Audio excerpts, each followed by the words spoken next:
دوستو smart phones سمیت دیگر ڈیجیٹل ڈیوائسز کے استعمال سے چھوٹے بچوں پر نمایاں منفی اثرات مرتب ہو سکتے ہیں۔ یہ بات امریکہ میں ہونے والی ایک تحقیق میں سامنے آئی، تو میں آج آپ کو اسی بارے میں بتانے جا رہا ہوں۔ تو مکمل جانکاری کے لیے ویڈیو کو پورا دیکھیں، اور اگر ویڈیو پسند آئے تو لائک ضرور کر دیں۔ تو دوستو، پنسلوانیا یونیورسٹی کی تحقیق میں بچپن میں اسکرین کے سامنے وقت گزارنے سے بچوں پر مرتب اثرات کا جائزہ لیا گیا۔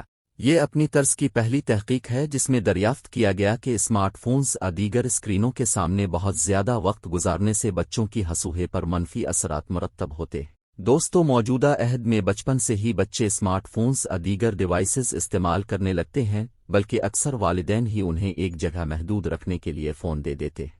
اس تحقیق میں نیشنل چلڈرنس اسٹڈی کے ڈیٹا کی جانچ پڑتال کی گئی، جس میں پیدائش کے وقت سے 1471 بچوں کو شامل کر کے ان کے رویوں کا جائزہ لیا گیا تھا۔ ان بچوں کے والدین سے ڈیجیٹل میڈیا کے استعمال اور دیگر اثرات کی تفصیلات حاصل کی گئی تھیں۔ تحقیق کے دوران دیکھا گیا کہ ارد گرد کے ماحول میں یہ بچے حصوے سے متعلق تجربات پر کس طرح کا رد عمل ظاہر کرتے ہیں، جیسے کس معاملے پر توجہ نہیں دیتے، کس چیز پر زیادہ توجہ مرکوز کرتے ہیں، آسانی سے چڑچڑے تو نہیں ہو جاتے یا کسی بھی طرح کے رد عمل کا اظہار نہیں کرتے۔ دوستو، اس کے بعد محققین نے 12، 18 اور 24 ماہ کی عمر میں ڈیوائسز کے استعمال کے دورانیے کا جائزہ لیا۔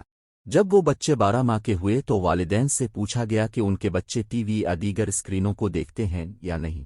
18 سے 24 ماہ کی عمر ہونے کے بعد والدین سے زیادہ تفصیلات حاصل کی گئی تاکہ معلوم ہو سکے کہ گزشتہ 30 دن کے دوران انہوں نے روزانہ کتنے گھنٹے اسکرینوں کے سامنے گزارے۔ دوستو، اس کے بعد محققین نے چند چونکا دینے والے نتائج کا انکشاف کیا۔ انہوں نے بتایا کہ جو بچے ٹی وی یا دیگر اسکرینوں کے سامنے زیادہ وقت گزارتے ہیں، وہ لوگوں کی آنکھوں سے آنکھ ملانے سے گریز کرتے ہیں، جبکہ اپنے نام پکارے جانے پر توجہ نہیں دیتے اور ان کا رد عمل بہت سست ہوتا ہے۔ ایسے بچوں میں ارد گرد کے ماحول سے کٹ جانے کا خطرہ زیادہ ہوتا ہے، جبکہ وہ جلد چڑچڑے پن کا بھی مظاہرہ کرنے لگتے ہیں۔ حصوے کے متاثر ہونے سے دماغی تبدیلیاں ہوتی ہیں اور بچوں کے رویے پر منفی اثرات مرتب ہوتے ہیں، اور ساتھ ہی اسکرین کے سامنے گزارے جانے والے وقت اور حصوے پر مرتب اثرات کے درمیان تعلق کو سمجھنے کے لیے مزید تحقیق کی ضرورت ہے۔ دوستو، اس حوالے سے عوامی شعور اجاگر کرنے کی ضرورت ہے اور 18 ماہ سے کم عمر بچوں کے اسکرین کے سامنے گزارے جانے والے وقت کو کم از کم کرنے کے لیے رہنما ہدایات جاری کی جانی چاہیے۔ تو دوستو، آج کے لیے اتنا ہی۔ کیسی لگی آپ کو یہ ویڈیو؟ اگر پسند آئی ہے تو ویڈیو کو لائک کریں۔ میں ملتا ہوں اب سے اگلی ویڈیو میں، تب تک کے لیے اللہ حافظ۔